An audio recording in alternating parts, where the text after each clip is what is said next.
nombre es Gloria Solorzano Espinosa, vengo de Perú, representa la Red Nacional de Trabajadores y Trabajadoras Autoempleados, porque no nos decimos economía informal, no la aceptamos, porque somos en Perú denominado autoempleado.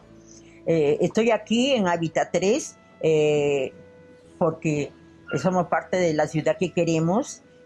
Soy parte del grupo constituyente en una de las 10 reglamentos que escogimos. Porque estamos acá es porque realmente queremos ser incluidos, ¿no?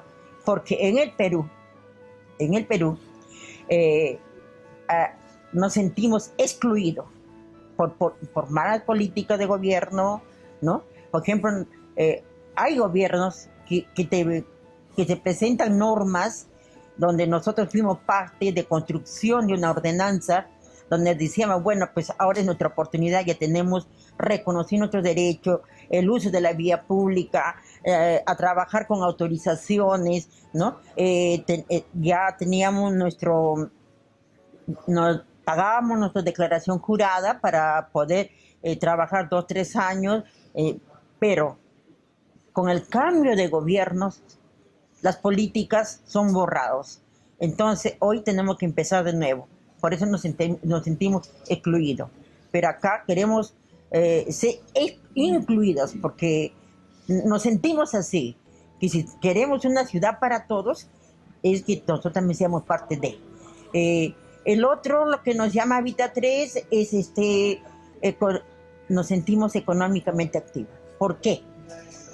Queremos una ciudad para todos, donde nos facilite nuestro crecimiento económico, ¿no?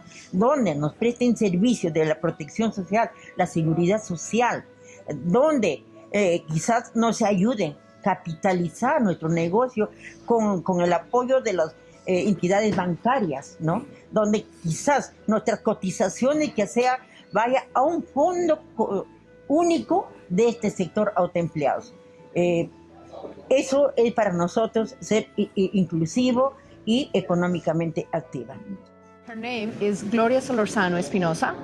Gloria represents the National Network of Self-Employees from Peru. Gloria speaks about what is she doing here? What is the reason of her being here? Gloria is part of the constituency group of the GAP, part of the urban campaign, representing the grassroots organizations. So she is the voice of those workers in the world. What does she see as, what is a city? What does a city we need means for Gloria? A city that includes her and includes them and her groups of people that belong to the network.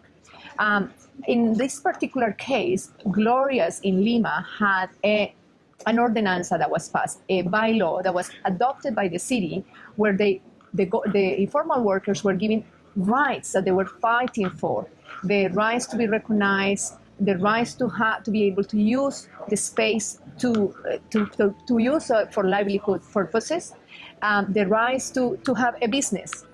The new government has changed that. Unfortunately, that government changed into a new government, and now they're being included in the previous government. Now they are being excluded on the new government. That previous law has been canceled and changed and modified to the point that they were never consulted, they were never part of the negotiations, and all those achievements that were reached at one point now are erased. So it's a step back, one step forward, two step backs.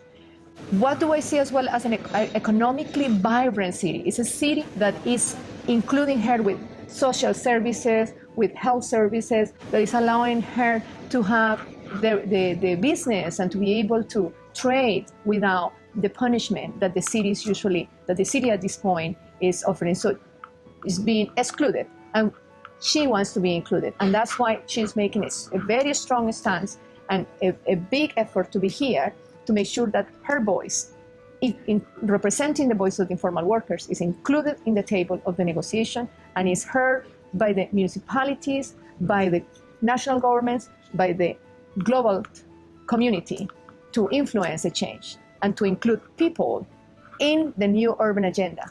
Because without people, There are no cities.